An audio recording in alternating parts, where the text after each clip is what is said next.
کہ جناب ہو از سکسیسفل، کامیاب کون ہے؟ دوستو، کامیاب لوگ کون ہیں؟ ان کا انعام کیا ہے؟ آئیے مولانا عبدالحبیب اتاری صاحب سے سنتے ہیں۔ کہ جناب ہو از سکسیسفل، کامیاب کون ہے؟ اور اس کے لیے الگ الگ کرائٹیریا لوگوں نے بنائے ہیں۔ کوئی کہتا ہے جناب کامیاب تو وہ ہے جس کے پاس زیادہ پیسے ہیں، کوئی کہتا ہے کامیاب تو وہ ہے جو زیادہ طاقتور، زیادہ پاورفل ہے، اور اب ایک کامیابی کا الگ ریشیو بنایا گیا کہ جناب کامیاب تو وہ ہے کہ جس کے زیادہ فالوورز ہیں، جس کے زیادہ لائکس ہیں، جس کے زیادہ سوشل میڈیا کے سبسکرائبر ہیں۔ تو ہر بندے نے اپنے ذہن میں سکسیس کا ایک الگ فینومینا، ایک الگ انداز، ایک الگ کرائٹیریا سوچا ہوا ہے۔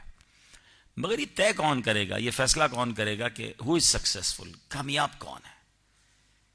یقیناً ایک مسلمان ہونے کی نیت حیثیت سے ہمیں پتہ ہونا چاہیے کہ ہمیں بنانے والا ہمارا خالق، ہمارا مالک، ہمارا رب ہے، اور اللہ کی پیاری کتاب قرآن پاک ہے۔ آئیے آج قرآن پاک کی روشنی میں جانتے ہیں کہ کامیاب لوگ کون ہیں، اور آج انشاءاللہ بڑے مختصر انداز میں چند آیتوں میں ہم یہ ڈیفائن ہو جائے گا کہ اللہ اور اس کے رسول کے نزدیک کامیاب کون ہیں، ان کامیاب لوگوں کی عادتیں کیا ہیں، اور سبحان اللہ پھر ان کامیاب لوگوں کو انعام کیا ملے گا، واٹ از دا ریوارڈ۔ اگر آپ کامیاب ہیں، اللہ کے نزدیک سکسیسفل ہیں، تو پھر اس کا انعام کیا ملنا ہے۔ سبحان اللہ، قرآن مجید کی چند ہی آیتوں میں یہ ساری باتیں اللہ نے چاہا ہم سمجھنے میں کامیاب ہو جائیں گے۔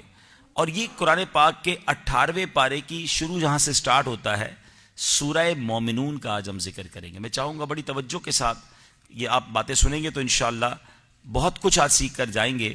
اور یہ سورہ مومنون کی جو فرسٹ 10 آیات ہیں، جو ابتدائی 10 آیتیں ہیں، یہ بڑی کمال کی ہیں۔ بلکہ جب اس پر یہ آیت نبی پاک علیہ الصلوۃ والسلام پر نازل ہوئی تو اس وقت بھی نبی پاک نے بڑی خاص دعا فرمائی تھی۔ حضرت عمر بن خطاب رضی اللہ تعالیٰ عنہ فرماتے ہیں کہ نبی پاک علیہ الصلوۃ والسلام پر جب وحی نازل ہوتی تھی تو میرے آقا علیہ الصلوۃ والسلام کے چہرہ انور کے پاس مکھیوں کی بھن بھناہٹ کسی آواز سنائی دیتی تھی، یعنی ہم سمجھ جاتے تھے کہ یہ وحی کے نازل ہونے کا وقت ہے، ایسی کیفیت طاری ہو جاتی تھی۔ تو کہتے ہیں کہ ایک بار ہم کہیں سفر پر تھے تو وحی نازل ہوئی، ہم ٹھہر گئے، ہم نے ریئلائز کر لیا نبی پاک علیہ الصلوۃ والسلام کی جو کیفیت مبارک تھی اس کو دیکھ کر کے وحی نازل ہو رہی ہے۔ اور جیسے ہی وحی نازل ہو گئی تو پیارے آقا علیہ الصلوۃ والسلام نے قبلہ رو ہو کر ہاتھ اٹھائے اور یہ دعا مانگی۔ میں چاہتا ہوں کہ آپ بھی ہاتھ اٹھا لیں، ہم سب مل کر یہ دعا مانگ لیتے ہیں۔ بڑی پیاری دعا ہے، اللہ کے نبی علیہ الصلوۃ والسلام نے دعا مانگی، اے اللہ عز و جل ہمیں زیادہ عطا کرنا اور کمی نہ فرمانا، ہمیں عزت دینا اور ذلیل نہ کرنا، ہمیں عطا فرمانا اور محروم نہ کرنا، ہمیں چن لے اور ہم پر کسی دوسرے کو نہ چن۔ اے اللہ عز و جل ہمیں راضی فرما اور ہم سے راضی ہو جا، آمین۔ میرے آقا نے یہ دعا کرنے کے بعد پھر فرمایا صحابہ کرام سے کہ مجھ پر ابھی 10 آیتیں نازل ہوئی ہیں، جس نے ان میں مذکور باتوں کو اپنایا وہ جنت میں داخل ہوگا۔ اب آئیے وہ 10 آیتیں، میں آج صرف وہ 10 آیتیں اور اس کے تحت چند باتیں پیش کروں گا۔ ایک نیت یہ بھی ہے کہ اگر 10 آیتوں میں اتنا کچھ ہے تو پورے قرآن میں کتنا کچھ ہوگا۔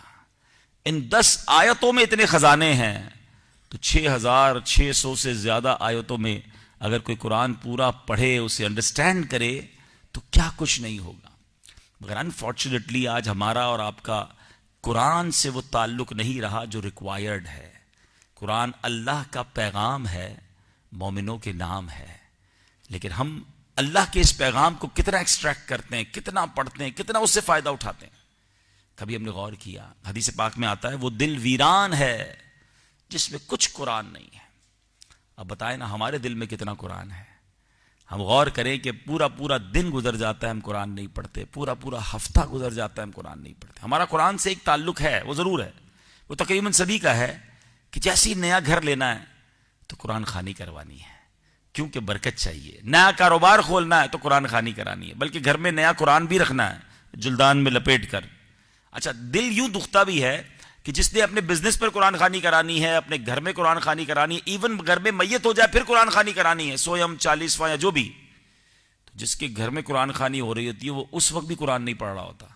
بچے آفس میں قرآن پڑھ رہے ہیں، بچے گھر میں مدرسے کے قرآن پڑھ رہے ہیں، جس کے گھر میں قرآن خوانی ہو رہی ہے اس میں عموماً وہ بھی بیٹھ کے قرآن نہیں پڑھتا. اتنا کیوں ہے ڈسٹینس ہمارا اور قرآن کا؟ کبھی ہم نے سوچا؟ حالانکہ قرآن کیا ہے، مولا علی شیر خدا سے پوچھئے. مولا علی فرماتے ہیں جب میرا جی چاہتا ہے رب مجھ سے بات کرے میں قرآن پڑھنے لگ جاتا ہوں.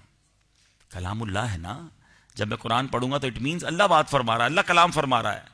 کہتے جب میرا جی چاہتا ہے اللہ مجھ سے بات کرے میں قرآن پڑھنے لگ جاتا ہوں، اور جب جی چاہتا ہے میں اللہ سے بات کروں میں دعا کرنے لگ جاتا ہوں. Look at the two way conversation, how easy it is. یعنی آج دنیا کی کسی بڑی پرسنالٹی سے بات کرنے کے لیے کتنا ٹائم چاہیے ہوتا ہے، اپوائنٹمنٹ لینا پڑتا ہے، سیکرٹری بیچ میں ہوتا ہے. لیکن اگر جس نے دنیا بنائی ہے اس سے بات کرنی ہے تو کوئی اپوائنٹمنٹ نہیں ہے، کوئی سیکرٹری نہیں ہے. جتنی کرنی ہے باتیں کریں نا، مگر ہم نہیں کرتے. بزنس کمیونٹی کے لوگ بیٹھے ہیں، ہماری لائف میں میسیجز کی بڑی ویلیو ہے. ہمارا بہت بڑا کاروبار اب کمیونیکیشنز جو ہیں وہ میسیجز پہ چل رہے ہیں. اور ہم نارملی اپنے امپلائیز کو، آپ میں سے بہت سارے ایسے ہوں گے جو ابھی رات ہوگی تو اپنے مینیجر کو، اپنے امپلائی کو، اپنے کسی اسٹاف کو کچھ میسیجز کریں گے کہ صبح بیٹا یہ کر لینا، یہاں سے پیمنٹ اٹھانی ہے، یہاں ڈاکیومنٹ پہنچانے ہیں، فلاں بل پے کرنا ہے. آپ اس کو میسیج کر کے فری ہو جاتے ہیں کہ اب وہ صبح اٹھے گا، سارے میسیج سنے گا اور سب چیزوں کو اکارڈنگلی کر لے گا. اور آپ جب دوپہر کو اپنی مرضی سے جب بھی جائیں گے تو آپ کے سارے کام آپ کی ٹیبل پر ہو کر رکھے ہوں گے. It's a daily routine. ایسے ہی ہے نا، کسی دن آپ میسج کریں اپنے آفس میں اور بڑے اہم کام اپنے مینیجر کو بتائیں اور اس کے بعد آپ سو جائیں، اور جب اپنے کسی کام سے فارغ ہو کر دوپہر آفس جائیں اور آپ پوچھیں کہ بھائی کیا وہ سارے کام ہو گئے، اور آپ کا امپلائی آپ کو جواب دے کہ سر وہ میسج آپ کے سن نہیں سکا. What will be your reply? آپ کی کیا کیفیت ہوگی کہ میں نے تمہیں جاب پہ رکھا اسی لیے ہے، آپ کی ڈیوٹی یہی ہے کہ آپ میرے میسیجز سنیں گے اور اس پر کام کریں گے. آپ کو اندازہ ہے کتنا لاس ہو گیا اس میسج نہ سننے کی وجہ سے. ٹائم نکل گیا جو ٹائم پہ کام کرنا تھا. You become angry. مگر کبھی سوچا آپ نے کہ اللہ کا میسج ملے ہوئے مجھے کسی کو 30 سال ہو گئے ہیں، کسی کو 40 سال ہو گئے، کوئی 50 سال کا بھائی بھی بیٹھا ہوگا یہاں پر، ہم نے ابھی تک اللہ کا پیغام نہیں پڑھا ہے، ابھی تک وہ میسج نہیں سنا ہے.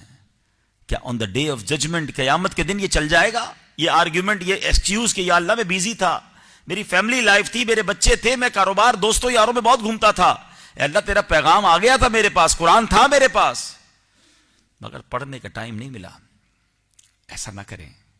قیامت کے دن کی شرمندگی سے بچنے کے لیے آج قرآن پڑھیے، انڈرسٹینڈ کیجئے. پورا قرآن ہی پڑھنا چاہیے.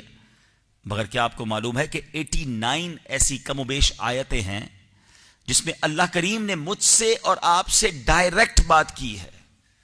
جی ہاں، ڈائریکٹلی مجھ سے اور آپ سے بات کی ہے. یا ایھا الذین آمنو کہہ کر، اے ایمان والو، او یو بلیورز. یہ کون ہے؟ ہمیں نا. 89 ٹائمز اللہ نے بات کی. چلے پورا قرآن تو پڑھنا ہے، مگر ایٹ لیسٹ بندہ پہلے وہ 89 آیتیں تو نکالتا ہے نا، کہ کسی مفتی صاحب کے پاس جائے، کسی عالم دین کے پاس جائے، کوئی تفسیر قرآن لے لے کہ میں یہ آیتیں پہلے پڑھ لوں میرے رب نے مجھ سے ڈائریکٹلی کیا کہا ہے. مگر بہت بڑی تعداد وہ ہے جنہوں نے یہ بھی نہیں پڑھا. اللہ سلامت رکھے دعوت اسلامی کے ماحول کو. پورے قرآن پاک کی آسان اردو میں تفسیر لکھ بھی دی گئی، تفسیر قرآن صراط الجنان کے نام سے. تفسیر قرآن صراط الجنان کی موبائل ایپلیکیشن بھی بنا دی کہ فری میں آپ جناب ڈاؤن لوڈ کریں اور پڑھنا شروع کر دیں، سرچ کرنا بھی شروع کر دیں. اور اگر کوئی سننے میں سستی کرتا ہے یا سننے میں پڑھنے میں پرابلم ہے اور پڑھنے میں سستی ہوتی ہے، یا بعض اوقات کچھ لوگ اردو پراپر نہیں پڑھ پاتے، تو ہم نے اس پوری تفسیر قرآن کو آڈیو میں بھی جاری کر دیا. کم از کم سننا شروع کر دیں. دیکھیں نا. اچھا پھر یہ 89 آیتیں میں پوری قرآن پاک میں کہاں ڈھونڈوں؟ تو پوری ایک کتاب الگ کر دی جس کا نام ہی اے ایمان والو ہے. وہ بھی آپ کو دعوت اسلامی کے مکتبے سے dawatIslami.net سے فری ڈاؤن لوڈ پر مل جائے گی. کہ وہ 89 آیتیں، اس کی تفسیر بڑی مختصر ہو جاتی ہے. روز کی ایک پڑھے تو 3 مہینے میں کم از کم یہ تو کہنے والا بن جاؤں گا کہ میں نے اللہ کریم کی وہ تمام پیغامات جو ڈائریکٹلی میرے لیے تھے وہ میں نے سارے پڑھ لیے. کتنی سیٹسفیکشن ہوگی ہارٹ کے اندر. لیکن ایکچولی وہ اویئرنیس ہی نہیں ہے، وہ خیال ہی نہیں آتا قرآن پاک کے حوالے سے. اور آج اسی قرآن کی میں صرف 10 آیتیں پیش کروں گا. One of the beautiful, meaningful, messageful آیات جس میں ہمیں یہ بتایا گیا کہ کامیاب کون ہے. ہم آپس میں جناب کمپٹیشن کیے جا رہے ہیں کہ وہ بڑا کامیاب ہو گیا، وہ بڑا سکسیسفل ہو گیا. یاد رکھیے سکسیسفل وہی ہے، کامیاب وہی ہے جس کو اللہ فرمائے کہ یہ کامیاب ہے، اللہ کے نبی علیہ الصلوۃ والسلام فرمائیں کہ وہ کامیاب ہے. آئیے اب قرآن پاک کی وہ 10 آیتیں ذرا غور سے سنیے گا. اللہ کریم قرآن مجید میں کیا ارشاد فرماتا ہے؟ بسم اللہ الرحمن الرحیم، قد افلح المؤمنون، بے شک ایمان والے کامیاب ہو گئے. یعنی پہلی جو آیت ہے وہ ہم سب کے لیے خوشخبری ہے، good news for all of us, کہ کامیاب کون ہے؟ جو ایمان والا ہے. اللہ کا شکر ہے ہم سارے ایمان والے ہیں. یہ پہلی آیت اور اس کا پہلا جو اعلان ہے اس میں تو ہم سارے ہی اللہ کی رحمت سے پورے اترتے ہیں، ہم اللہ کا شکر ادا کرتے ہیں. لیکن اب ہمارا جو مین ٹارگٹ ہونا چاہیے نا، وہ یہ ہونا چاہیے کہ ایمان والے ہی رہیں، بلکہ اس سے زیادہ ایمان والے ہی مریں. کیونکہ ایک حدیث تو آپ سب کو یاد ہوگی، انما الاعمال بالنیات، اعمال کا دار و مدار نیتوں پر ہے. مگر ایک اور حدیث ہے، انما الاعمال بالخواتیم، اعمال کا دار و مدار خاتموں پر ہے. یعنی اگر ایمان پر خاتمہ نہیں ہوا، بے شک حج کیے، عمرے کیے، نمازیں پڑھی، وہ سارے نل اینڈ وائڈ ہو جائیں گے. کیونکہ ایمان لے کر جائیں گے تو سارے نیک اعمال کام آئیں گے نا. تو ایمان بچانا ہے، ایمان کی حفاظت کرنی ہے. قرآن مجید فرقان حمید خود ارشاد فرماتا ہے نا، یا ایھا الذین آمنوا اتقوا اللہ حق تقاتہ. وہ جو 89 آیتیں ان میں سے ایک آیت چلے آپ کو سنا دیتا ہوں، جس میں ڈائریکٹ اللہ نے مومنین سے کیا کہا ہے. یا ایھا الذین آمنوا، یا ایھا الذین آمنوا اتقوا اللہ حق تقاتہ ولا تموتن الا وانتم مسلمون. کیا کہہ رہا ہے قرآن؟ کیا رب فرما رہا ہے؟ ایمان والو اللہ سے ڈرو جیسا کہ ڈرنے کا حق ہے، اور مت مرنا، نہ مرنا مگر مسلمان. اٹ مینز ایمان سلامت لے کر جانا، ایمان ضائع نہ کر بیٹھنا. یہ زبردست میسج ہے اللہ کا، قرآن کا، کہ ایمان والوں سے بات ہو رہی ہے. کچھ لوگ کہتے ہیں جناب جب میں مسلمان ہو گیا، کلمہ پڑھ لیا، مسلمان گھرانے میں ہوں، تو پھر میرے ایمان کو کیا ہو سکتا ہے؟ قرآن کی یہ آیت بتا رہی ہے کہ ایمان والوں سے کہا جا رہا ہے کہ ایمان بچا کر جانا ہے دنیا سے. اٹ مینز کہیں زندگی میں ایمان سنیچ ہو سکتا ہے، ایمان چھن سکتا ہے. Be careful about that. غور کرنا اپنے ایمان پر، فکر کرنا. اللہ کے نبی علیہ الصلوۃ والسلام ایک دعا کیا کرتے تھے، یا مقلب القلوب ثبت قلوبنا، ثبت قلبی علی دینک. اے دلوں کو پھیرنے والے، میرے دل کو اپنے دین پر ثابت قدمی عطا فرما. گویا اللہ کے نبی کہہ رہے ہیں کہ ایمان سلامت رہے، دل دین پر قائم رہے. اللہ کے نبی پاک تو وہ ہیں کہ جن کے صدقے ہمیں ایمان ملا ہے. مگر یہ ہماری تعلیم کے لیے ہے کہ دعاؤں میں بھی ایمان کی حفاظت کی فکر ہو. غوث پاک شیخ عبد القادر جیلانی جو ولیوں کے سردار ہیں، کتنی بڑی ہستی ہے. مگر ایک دن آپ فرماتے، آج لوگ کہہ رہے ہیں آج عید کا دن ہے، عید کا دن ہے. عبد القادر کے لیے عید کا دن وہ ہوگا جب اپنا ایمان سلامت لے کر قبر میں جائے گا. یہ 3 باتیں میں نے بتا دیں، قرآن کی آیت، حدیث پاک، دعا اور غوث پاک کا انداز. مزید بہت کچھ میں کہہ سکتا ہوں اس ایک پوائنٹ پر کہ ایمان کی حفاظت کتنی ضروری ہے. مگر سمجھدار لوگوں کے لیے کافی ہے کہ ایمان بچانا ہے، ایمان کی حفاظت کے لیے دعائیں کرنی ہیں.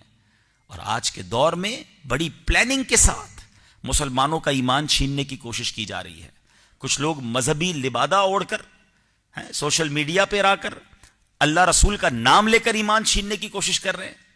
کچھ لوگ جناب ہمارے فلموں کے اندر، گانوں کے اندر کفریہ کلمات داخل کر کے، اور جناب لوگ بچے اور بچیاں نوجوان گانے گنگنا رہے، اس میں معاذ اللہ کہیں پوجا کا ذکر ہے، کہیں سجدے کا ذکر ہے، کہیں اسلام کی وہ تمام بنیادی چیزیں جس پر گفتگو، جس کے خلاف بات نہیں کی جا سکتی. اسی طرح کامیڈی شو کے اندر، چٹکلوں کے اندر لوگ سنی جا رہے ہیں، ہنسی جا رہے ہیں، سوچ ہی نہیں رہے کہ یہ ہمارا ایمان برباد کرنے کا پلان ہے. کیونکہ احساس نہیں ہے نا کہ کن کن چیزوں سے ایمان خراب ہو سکتا ہے. تو خدا کے واسطے سب سے قیمتی چیز، جتنے یہاں مالدار لوگ بیٹھے ہیں، بزنس مین بیٹھے ہیں، آپ کے پاس اللہ نے بہت دیا ہوگا، مگر خدا کی قسم آپ سب اپنی دولت جمع کر لینا، بلکہ ساری دنیا کی دولت جمع کر لیں، ساری دولت ایک طرف، ایمان کی دولت ایک طرف. ایمان نہیں تو کچھ بھی نہیں. تو سب سے زیادہ جو فکر ہے کرنی چاہیے وہ ایمان کی کرنی چاہیے. تو اس کے بہت سارے اسباب ہیں. علماء کہتے ہیں گناہ کرنے کی، جس کی کثرت سے گناہ کرنے کی عادت ہو تو ڈر ہے کہ اس کا مرتے وقت ایمان سلب ہو جائے گا. بری دوستیاں، بری محفلیں، بری سنگتیں یہ ایمان چھیننے کا سبب بھی بنتی ہیں. تو برائے کرم اپنے ایمان کی فکر کیجئے، اچھے ماحول میں رہیے، عاشقان رسول کے ساتھ رہیے، اور پھر توبہ کرتے رہیے، اللہ سے ایمان کی حفاظت کی دعائیں کرتے رہیے. تو کیا فرمایا قرآن میں؟ پہلی آیت کیا تھی؟ قد افلح المؤمنون، فرمایا بے شک ایمان والے کامیاب ہو گئے. اب اگلی آیتوں میں یہ جو کامیاب لوگ ہیں ان کے اوصاف، ان کی کیا عادتیں ہیں وہ بیان کی ہیں قرآن نے. اب ذرا غور سے سنیے گا. پہلی چیز میں تو ہم پورے ہیں الحمدللہ، مگر اگلے جو سٹیپس ہیں وہ نوٹ ڈاؤن کرنے ہیں، اور اگر اس پر عمل کر لیں گے تو پھر ریوارڈ کیا ملے گا، انعام کیا ملے گا، آپ کی طبیعت ہری بھری ہو جائے گی جو قرآن نے اس کا انعام رکھا ہے. آگے فرمایا الذین هم فی صلاتہم خاشعون، فرمایا جو اپنی نماز میں خشوع و خضوع کرنے والے ہیں، یہ اپنی نماز کو فوکس کے ساتھ پڑھنے والے ہیں، توجہ کے ساتھ نماز پڑھنے والے، نماز کے اندر ادھر ادھر دھیان رکھنے والے نہیں. احادیث میں جو سب سے بڑا چور فرمایا گیا نا، وہ کسی بینک لوٹنے والے کو، کسی کو جناب گھر لوٹنے والے کو نہیں، سب سے بڑا چور فرمایا گیا جو نماز کا چور ہے، جو نماز کے رکوع ٹھیک نہیں کرتا، نماز کے سجدے ٹھیک نہیں کرتا. ایک اور بڑا پرابلم ہے کہ ہم نماز پڑھتے بھی ہیں، اول تو بہت بڑی تعداد پڑھتی نہیں. کامیاب لوگوں کی پہلی کیٹیگری قرآن بیان کر رہا ہے، وہ نماز خشوع و خضوع سے پڑھنے والے ہیں. مگر میجورٹی آف ایمان والے تو نماز ہی نہیں پڑھتے. خشوع و خضوع کی بات تو بعد میں آئے گی. تو خدا را میرے پیارے اسلامی بھائیوں، نماز نہ چھوڑا کریں، نماز کی پابندی کریں. نماز دین کا ستون ہے، پلر آف اسلام. کبھی کسی عمارت کے پلر نکال دیں تو کیا ہوگا؟ عمارت بیٹھ جائے گی نا. اگر اسلام کا پلر ہی میری لائف میں نہیں ہے تو میرا ایمان کیسے بچے گا؟ خود غور کرے نا. اسی طرح نماز کو مومن کی معراج کہا گیا. ہاں، یہ بڑا پیارا جملہ ہے، مومن کی معراج. آپ کو پتا ہے نا پیارے آقا علیہ الصلوۃ والسلام کو نماز کا تحفہ کہاں ملا تھا؟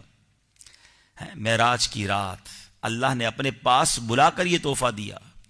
دنیا کا دستور ہے کہ جب آپ کے پاس کوئی آپ کا پیارا آتا ہے، سب سے پیارا آتا ہے، تو آپ سب سے پیارا گفٹ دیتے ہیں، دا موسٹ بلیوڈ، تو پھر آپ تحفہ بھی ویسا ہی دیتے ہیں.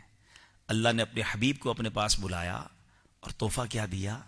نماز کا تحفہ دیا. اندازہ کیجئے کتنا کمال کا تحفہ ہے.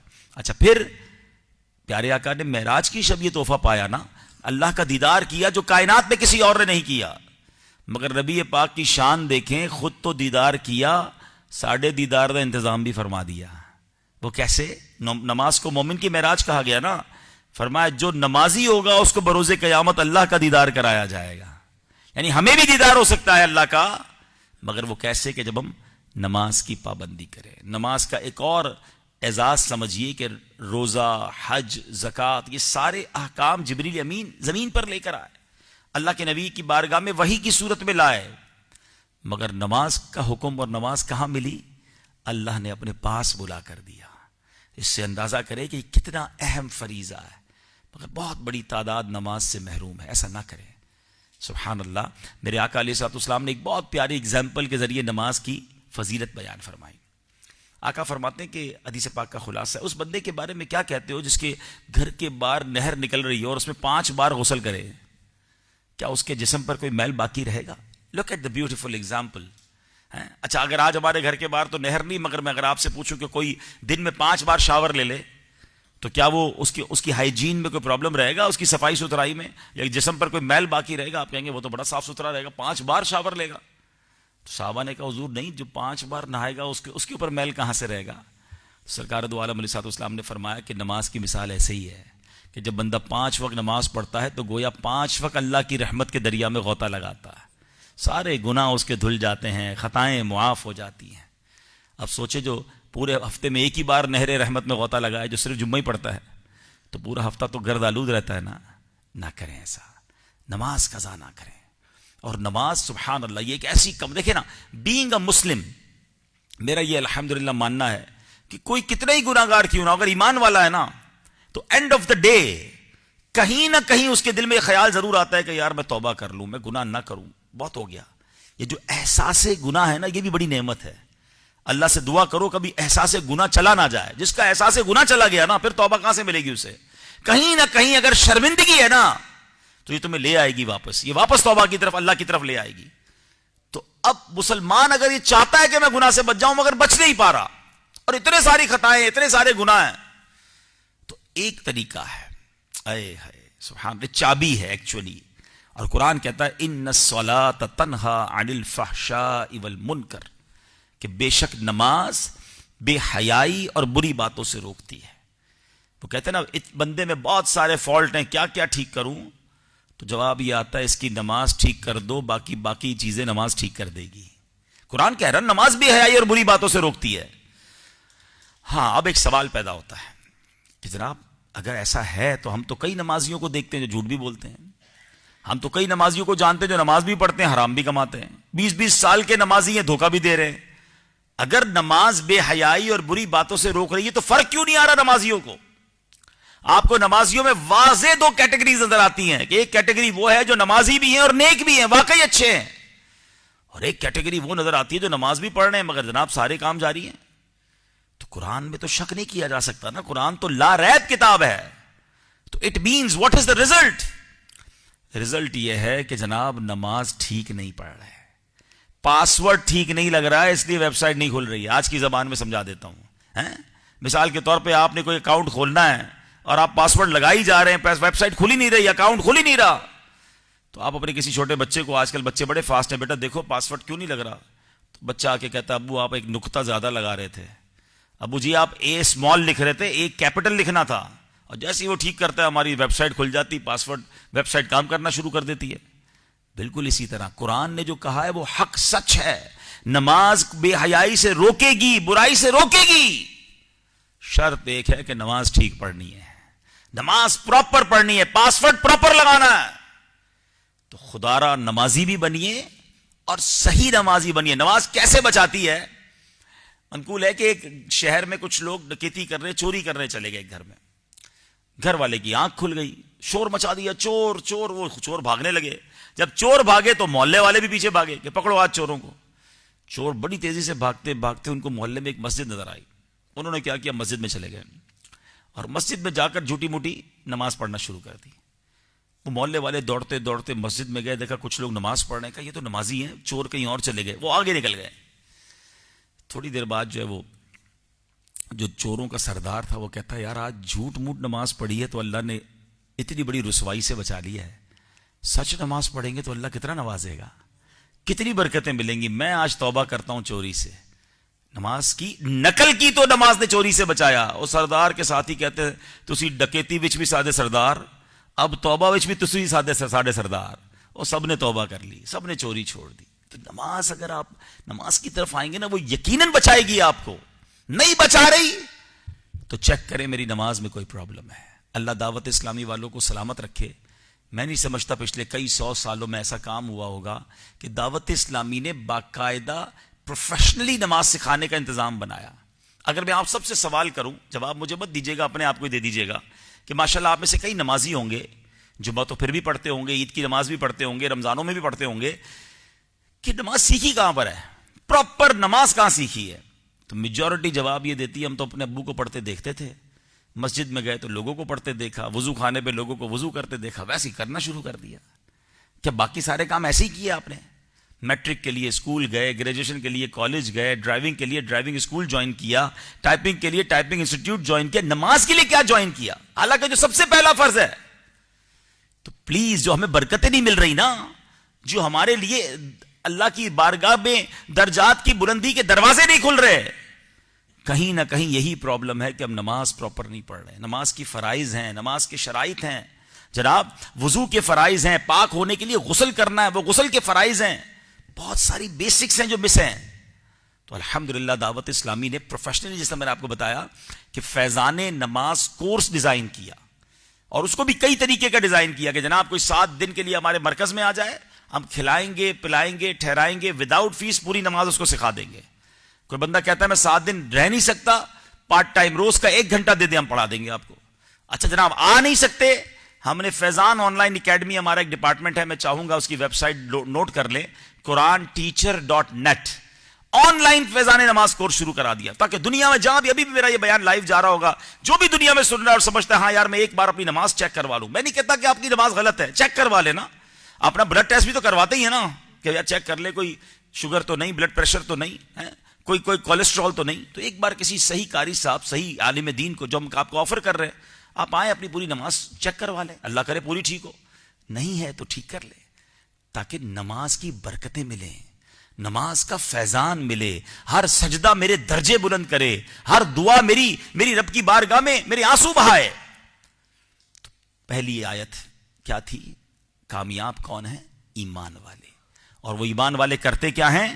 ان کی نمازیں خشوع و خضوع والی ہیں، وہ توجہ کے ساتھ نماز پڑھنے والے ہیں، ان کا دھیان کہیں اور نہیں ہوتا نماز میں. تو جب آپ نماز پراپر سیکھ لیں گے، ترجمے کے ساتھ پڑھ لیں گے، تو انشاءاللہ نماز میں دل بھی لگنے لگ جائے گا. اب آگے چلتے ہیں. اللہ قرآن میں آگے فرماتا ہے، فرمایا کہ وہ لوگ کون ہیں؟ والذین هم عن اللغو معرضون. فرمایا وہ جو فضول بات سے منہ پھیرنے والے ہیں، جو فضول کاموں کی طرف توجہ نہیں دیتے. مگر آج حال دیکھیں کیا ہے کہ شاید زندگی میں فضول ہی زیادہ آ گیا ہے، خاص طور پہ جب سے سوشل میڈیا آیا ہے. گھنٹوں موبائل فون پر بیٹھے ہیں اور ٹائم ضائع ہو رہا ہے، فکر بھی نہیں ہے. چائے پر بیٹھتے تو 2 گھنٹے چائے سے کھڑے نہیں ہوتے، بیٹھے تو گپے مار رہے ہیں. دنیا بھر کی جناب معلومات پر ڈسکشن ہو رہی ہے، یعنی بیسکس آف اسلام نہیں پتا. لیکن آج جناب ساؤتھ کوریا میں کیا ہوا، تو امریکہ میں کیا ہوا، تو یورپ میں کیا ہوا، اور جناب آئل کی پرائسز کہاں پہنچی، آج گولڈ کدھر پہنچ گیا، سب کی بحثیں کرنی ہے، حالانکہ لینا دینا کچھ نہیں ہے. تو بیسک کام جو ہماری زندگی مختصر ہے، ہم دنیا سے جانے والے ہیں نا، ہمیں وہاں نیکیوں کی حاجت ہوگی. آپ کو پتہ ہے ہمارے اسلاف کس قدر وقت کی قدر کرتے تھے. حضرت جنید بغدادی رحمت اللہ تعالی علیہ ولیوں کے سردار ہیں، اتنا ذکر الہی کرتے تھے، اتنا ذکر الہی کرتے تھے. ایک دن ایک نائی کے پاس گئے، اس نے مونچھیں کاٹنی تھی. کہتا حضرت تھوڑی دیر کے لیے ذکر روک دیجئے، مونچھیں کاٹوں گا تو ہونٹ پہ کٹ لگ جائے گا. فرماتے کٹ لگتا ہے تو لگ جائے، میں اللہ کا ذکر نہیں چھوڑ سکتا. ایک ایک سانس کو قیمتی مانا ہوا تھا انہوں نے. اور ہمارے روز گھنٹوں ضائع ہو جاتے ہیں. نہ کریں ایسا. بہت آسان نیکیاں ہیں جو ہم کما سکتے ہیں. ذرا مل کر کہیے سبحان اللہ، زور سے کہیے سبحان اللہ. اب کہیے الحمدللہ، اب کہیے اللہ اکبر. کتنی دیر لگی؟ 30 سیکنڈ سے بھی کم ٹائم لگا. ٹھیک ہے، آپ سب ماشاءاللہ ویل آف لوگ ہیں. آپ میں سے کوئی ہے کہ جس کے پاس یہ طاقت ہو کہ اپنے پیسوں سے جنت میں درخت خرید سکے؟ If anybody have power to buy a tree in heaven? Nobody have power. ہم نہیں خرید سکتے. مگر سبحان اللہ میرے نبی علیہ الصلوۃ والسلام کے سچے وعدے ہیں. جو ایک بار سبحان اللہ کہے اس کے لیے جنت میں درخت لگا دیا جاتا ہے. ایک بار الحمدللہ کہے جنت میں درخت لگ جاتا ہے. ایک بار اللہ اکبر کہے جنت میں درخت لگ جاتا ہے. مگر اس کا ٹائم نہیں ہے. باقی جتنی بحثیں کروانی ہے کروا لو. اچھا ایک سوال اور کر لیتا ہوں. دل کے دروازے پر تھوڑا سا دستک دے رہا ہوں، اللہ کرے کوئی کرنے والا بن جائے، میرے لیے ثواب کا باعث بنے گا. ہم میں سے کون کون چاہتا ہے کہ مرتے وقت میری زبان پر آخری کلمہ لا الہ الا اللہ محمد رسول اللہ؟ کون کون چاہتا ہے؟ ہر مسلمان چاہتا ہے. کیوں نہیں چاہے گا؟ یہ تو ہم نے سنا ہوا ہے کہ جس کا آخری کلمہ، آخری جملہ جو ہے وہ لا الہ الا اللہ ہوگا، وہ جنت میں جائے گا. سبحان اللہ. کلمہ پاک آخری لمحے ہر مسلمان مانگتا ہے. مگر ایک سوال کر رہا ہوں، اب اس کے لیے ہاتھ نہ اٹھائیے گا. آج پورے دن میں کتنی بار کلمہ پڑھا ہے؟ پورے ہفتے میں کتنی بار آپ نے کلمہ پڑھا ہے؟ میں نے پڑھا ہے، سوچئے. اچھا پورے مہینے میں کتنی بار پڑھا ہے؟ یہ کمال نہیں ہے؟ مرتے وقت ہم سارے چاہتے ہیں کہ زبان پر کلمہ ہو، مگر زندگی میں پڑھنے کے لیے تیار نہیں ہے. حالانکہ اس کو سب سے افضل ذکر نبی پاک نے فرمایا افضل الذکر لا الہ الا اللہ، مگر نہیں پڑھتے. ہاں باتیں جتنی چاہے کروا لیں، سوشل میڈیا پہ گھنٹوں گزروا لیں. قرآن کہتا ہے کامیاب لوگ وہ ہیں جو فضول باتوں کی طرف توجہ نہیں کرتے. جس دن آپ کا میرا مائنڈ سیٹ بن گیا نا کہ میری زندگی مختصر ہے، یہ جتنی سانسیں ہیں میں اس میں نیکیاں کر سکتا ہوں، بعد میں نہیں کر سکتا. اب مثال دیتا ہوں میں آپ کو. آپ کہیں جا رہے ہیں کسی سے میٹنگ کرنے کے، اس نے کہا ذرا 10 منٹ رکیے میں آتا ہوں. ہم کہتے ہیں ٹھیک ہے آئیے. ہم اس 10 منٹ میں کیا کرتے ہیں سچ بتائیے؟ ہم موبائل نکالتے ہیں اور کچھ نہ کچھ سوشل میڈیا پہ دیکھنا شروع کر دیتے ہیں. اب وہ 15 منٹ بعد آئے، 20 منٹ بعد آئے، میں کوئی پرابلم نہیں ہے. لیکن اس 15-20 منٹ میں شاید ہم کئی گنا جمع کر چکے ہوتے ہیں، کیونکہ ہمارے پیجز بھی ایسے لائکس ہوئے ہیں جو نہ جانے کیا کیا دکھا جاتے ہیں، ہمیں کیا کیا سنا جاتے ہیں. لیکن اگر یہی مائنڈ سیٹ بنا ہو یار زندگی مختصر ہے، مجھے فضول کی طرف نہیں جانا، تو یار 10 منٹ میں تو سورہ یاسین کی تلاوت ہو سکتی ہے. یہ بندہ 10 منٹ بعد آئے گا، میں 10 قرآن پاک کا ثواب کما لیتا ہوں. کیوں نہ میں تسبیح نکال کر 100-200 بار درود پاک پڑھ لوں؟ کیا یہ نہیں ہو سکتا؟ ہم کیوں فضول کی طرف اپنی زندگی کو لے کر جا رہے ہیں؟ تو خدا کے واسطے اس زندگی کو غنیمت جانیے، ان سانسوں کو غنیمت جانیے. لوگوں کی بھلائی کا کام کر لیجئے، کوئی اچھا کام کر لیجئے، مگر فضول کام مت کیجئے. آگے قرآن کہتا ہے سبحان اللہ، فرمایا والذین هم للزکاۃ فاعلون، اور وہ جو زکات دینے کا کام کرنے والے ہیں. کامیاب لوگوں کی جو ہم 10 آیتوں کی تعریف پڑھ رہے ہیں نا، اس کا تھرڈ کام آ گیا. پہلا کیا تھا؟ نماز میں خشوع و خضوع والے. دوسرا کیا ہے؟ فضول کی طرف نہیں جاتے. تیسرا وہ زکات دینے والے ہیں. ماشاءاللہ یہاں ایسے لوگ موجود ہیں کہ جو مالدار ہیں، جن پر زکات فرض ہوتی ہے. زکات پوری ادا کیا کریں، پراپر کیلکولیشن سے زیادہ ادا کیا کریں. یہ مال کا میل ہے، یہ کہیں رہ نہ جائے مال میں، یہ مال کو برباد کر دے گا. اور خدا کی قسم آپ بانٹنے والے بنے، اللہ بڑھاتا رہے گا، کبھی بھی کم نہیں ہوتا. اللہ کی راہ میں خرچ کرنے سے مال کم نہیں ہوتا. ہمت ہونی چاہیے. زکات بھی دیں، بلکہ زکات کے علاوہ بھی صدقات خیرات کیا کریں. لیکن زکات دینے میں ہی کئی لوگ ڈنڈی مار جاتے ہیں. یقین کیجئے زکات دے کر آپ اپنی سیکیورٹی کرتے ہیں. حدیث پاک کا مضمون ہے، میرے آقا فرماتے ہیں زکات ادا کر کے اپنے مالوں کو مضبوط قلعوں میں قید کر لو. آپ کی پراپرٹی، آپ کا بزنس، آپ کا سب کچھ سمجھ لیں ایک باقاعدہ سیکیورٹی میں آ جاتا ہے اگر آپ زکات پوری ادا کرتے ہیں. اور قرآن کیا کہہ رہا ہے؟ سبحان اللہ، کہ جو کامیاب لوگ ہیں وہ زکات دینے والے ہیں، زکات کا کام کرنے والے ہیں. 3 باتیں ہو گئیں. بہت لمبی لسٹ نہیں ہے، یہ بھی میں آپ کو بتا دوں. اگر ہم واقعی فوکس کر لیں نا تو 6 یا 7 کام ہیں. اگر آج یہ طے کر لیں کہ میں نے ان کامیاب لوگوں میں بننا ہے جو اللہ فرما رہا ہے کامیاب ہے، تو there are only 6 to 7 things which Quran describes very briefly. اور اس کی آخر میں جو ریوارڈ ہے وہ ایمان تازہ کر دے گا. 3 باتیں ہو گئی. اب آؤ چوتھی بات. قرآن کہتا ہے والذین هم لفروجہم حافظون الا علی ازواجہم او ما ملکت ایمانہم فانہم غیر ملومین. آگے فرمایا فمن ابتغى وراء ذلك فاولئک هم العادون. فرمایا وہ جو اپنی شرم گاہوں کی حفاظت کرنے والے ہیں مگر اپنی بیویوں یا شرعی باندیوں پر جو ان کے ہاتھ کی ملک ہیں، بس بے شک ان پر کوئی ملامت نہیں. تو جو ان کے سوا کچھ اور چاہے تو وہی حد سے بڑھنے والے ہیں. یعنی قرآن نے ان 3 آیتوں میں کیا فرمایا کہ حرام کی طرف نہیں جانا ہے، بدکاری کی طرف نہیں جانا ہے، اپنے ہاتھوں اپنی جوانی برباد نہیں کرنی. جو شریعت نے جائز طریقہ بیان کیا اس کی اجازت ہے. اب یہاں یہ بات پتا چل رہی ہے کہ اپنی پرائیویٹ پارٹس کی حفاظت جو ایمان والے ہیں وہ کرتے ہیں. اگر میں آپ سے کہوں کوئی ہے جو جنت کی گارنٹی دے دے تو لوگ کہیں گے جنت کی گارنٹی کون دے سکتا ہے؟ مگر آج میں آپ کو وہ حدیث سنانے جا رہا ہوں جس میں میرے آقا نے جنت کی گارنٹی عطا فرمائی ہے، اور اس میں بھی کوئی لمبی لسٹ نہیں ہے. سرکار دو عالم علیہ الصلوۃ والسلام نے فرمایا، جس کا مضمون ہے تم مجھے 2 چیزوں کی گارنٹی دے دو میں تمہیں جنت کی گارنٹی دیتا ہوں. تم مجھے 2 چیزوں کی ضمانت دے دو میں تمہیں جنت کی ضمانت دیتا ہوں. اور وہ 2 چیزیں کیا ہیں؟ تم مجھے زبان کی اور شرمگاہ کی ضمانت دے دو میں تمہیں جنت کی ضمانت دیتا ہوں. اس سے اندازہ ہوتا ہے دونوں کتنی امپورٹنٹ چیزیں ہیں. زبان ہماری بہت سارے باڈی پارٹس ہیں جس کا کوئی گارڈ نہیں ہے، مگر زبان وہ ہے جس کے 32 پہرے دار ہیں. 32 دانتوں کے ذریعے اس کو سیکیور کیا گیا، پیچھے رکھا گیا ہے. مگر یہ 32 پہرے داروں کا پہرا توڑ کر جب چلتی ہے تو کسی کا دل توڑ دیتی ہے، کسی کا گھر اڑا کے رکھ دیتی ہے، کوئی پارٹنرشپ ختم کروا دیتی ہے، دشمنیاں بڑھا دیتی ہے. وہ زبان ہے. ہمیں احساس نہیں ہوتا کہ زبان کا زخم جو ہے نا وہ تلوار کے زخم سے زیادہ خطرناک ہے. اس سے یہ بھی اندازہ کیجئے کہ یہ 2 چیزیں ایسی ہیں کہ اگر یہ سنبھال لی نا کسی نے تو جنت کی گارنٹی ہے اس کے لیے. تو قرآن نے کیا کہا؟ جو اپنی شرمگاہ کی حفاظت کرنے والے ہیں. ایک بات یاد رکھیے گا پیارے اسلامی بھائیو، پہلے آنکھ بہکتی ہے، پھر دل بہکتا ہے، پھر شرمگاہ بہکتی ہے. یہ جو آنکھوں سے حرام دیکھتے ہیں نا، یہ نہ دیکھیں، اس سے بچائیں اپنے آپ کو. موبائل فون، سوشل میڈیا، پتہ نہیں کیا کیا آج کل تو چل رہا ہے، حرام سے آنکھیں بھر رہے ہیں. یہ آنکھیں بڑی نازک ہیں. جو اپنی آنکھوں کو حرام سے بھرتا ہے اس کی آنکھوں میں جہنم کی آگ ڈالی جائے گی.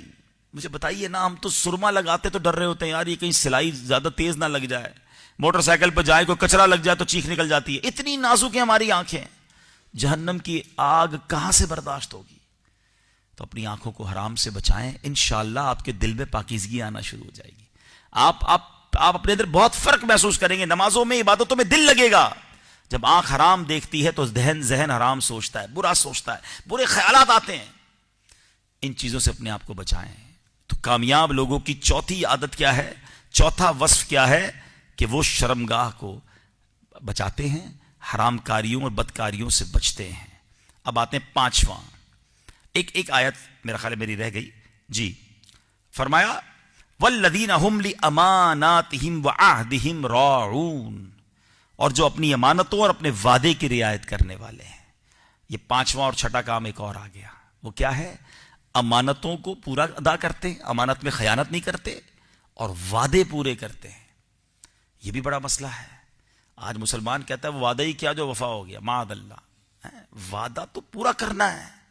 یہ مومن کی یہ سمجھے کہ تعریف میں شامل ہے. مومن وعدہ خلاف نہیں ہوتا، مومن امانت میں خیانت کرنے والا نہیں ہوتا. اور قرآن بھی یہی کہہ رہا ہے کہ جو امانتوں اور وعدے کی رعایت کرنے والے ہیں تو زندگی میں کسی کا حق نہ دبائیں، کسی کا مال نہ دبائیں، مارے جائیں گے. آج لوگ کہتے ہیں میرا کوئی کچھ نہیں بگاڑ سکتا جناب. ہاں میں نے لے لیا تو لے لیا، اب کیا ہے؟ کوئی کسی کی زمین پہ قبضہ کر کے بیٹھا ہے، کوئی کسی کے پیسے دبا کر بیٹھا ہے اور کہتا ہے میرا کوئی کچھ نہیں بگاڑ سکتا. یعنی کئی بار اپنے بیان میں ایک جملہ کہا ہے جو میں نے پنجاب میں ہی ایک بار ٹریول کے دوران سیکھا تھا، کسی نے سنایا تھا. وہ کہتے ہیں جناب مضبوط آدمی سے نہ ڈرو، ماڑے آدمی سے ڈرو. میں نے کہا کیوں؟ کہتے ہیں مضبوط تو اپنا بدلہ لے لے گا، ماڑا آدمی بدلہ نہیں لے سکے گا، مگر وہ اللہ کی بارگاہ میں فریاد کر دے گا. اور جب ادھر فریاد پہنچ جائے گی نا تو پھر اللہ مظلوم کے ساتھ ہو جاتا ہے. پھر ظالم کی خیر نہیں ہے، پھر اس کی چیزیں ایک ایک کر کے برباد ہونا شروع ہوتی ہیں.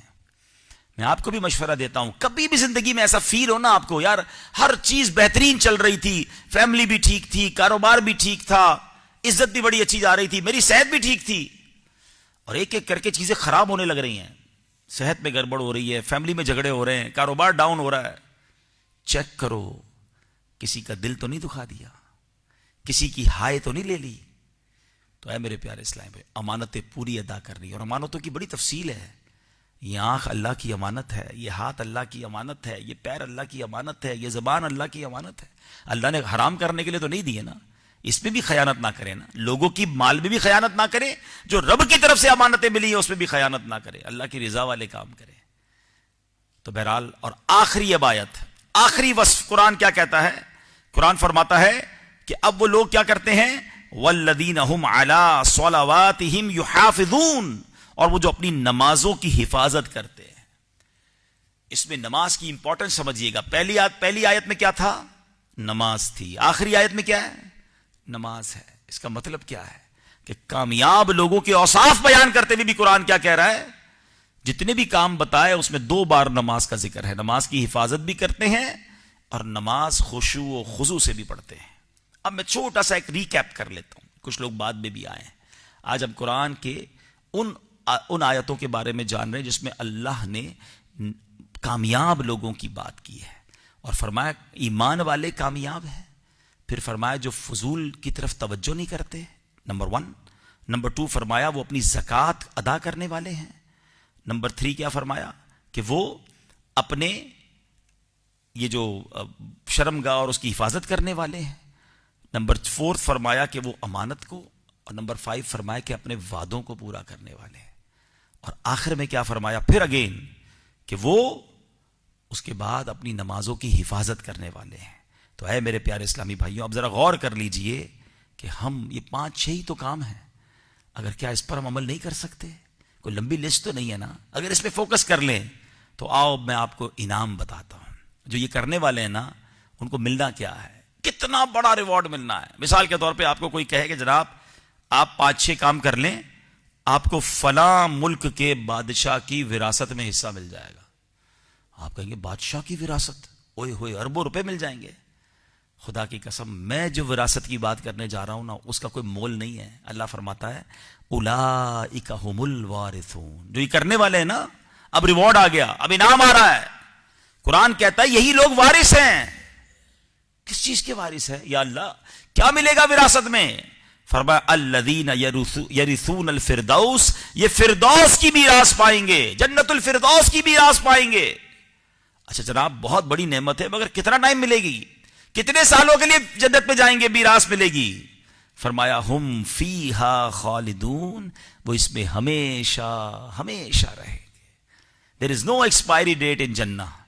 اللہ اکبر. ذرا سوچئے، چند کام ہے کرنے والے. اگر آج میں اور آپ ان چیزوں کو پکڑ لیں کہ یا اللہ تو نے فرمایا کہ یہ لوگ کامیاب ہیں، یہ کام کرنے والے ہیں، میرے مولا میں نے سارے کام کرنا شروع کر دیے ہیں، اور اب تیرے دربار میں جنت الفردوس کا سوال ہے۔ وہ رب وعدوں کو پورا کرنے والا ہے، وہ کرم کرنے والا ہے، وہ ضرور انشاءاللہ ہمیں جنت الفردوس کی میراث عطا فرمائے گا۔ بلکہ یہ جنت تو ایسی ہے جس کے بارے میں نبی پاک علیہ الصلوۃ والسلام فرماتے ہیں جنت میں 100 درجے ہیں، 2 درجوں کے درمیان اتنی مسافت ہے جتنی آسمان اور زمین کے درمیان ہے۔ فردوس سب سے اعلیٰ درمیانی جنت ہے، اس کے اوپر الرحمن عز و جل کا عرش ہے، اس سے جنت کی نہریں نکلتی ہیں۔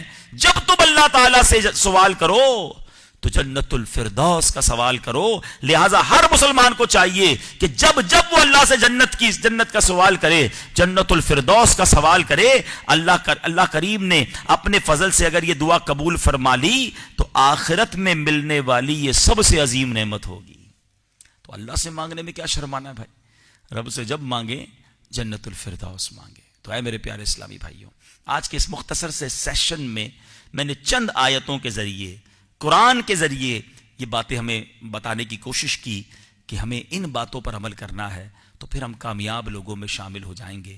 تو آئیے میں بھی نیت کروں اور آپ بھی نیت کریں کہ ان باتوں پر انشاءاللہ عمل کریں گے، اس میں کوتاہی نہیں کریں گے۔ دوستو، آپ نے بیان کو سنا، یہ بیان آپ کو کیسا لگا کمنٹ باکس میں ضرور بتائیے گا۔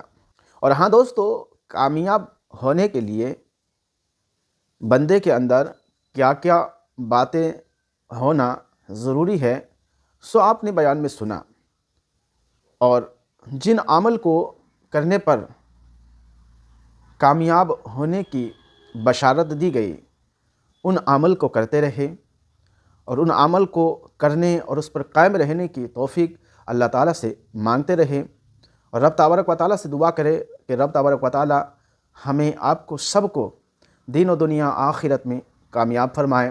دوستو، اس طرح کے مزید ویڈیو پانے کے لیے ہمارے ساتھ جڑے رہے۔ دوستو، اس ویڈیو کو زیادہ سے زیادہ شیئر بھی کریں۔ ملتے ہیں کسی اور ویڈیو میں، تب تک اپنا خیال رکھیں۔ خدا حافظ۔ السلام علیکم ورحمۃ اللہ۔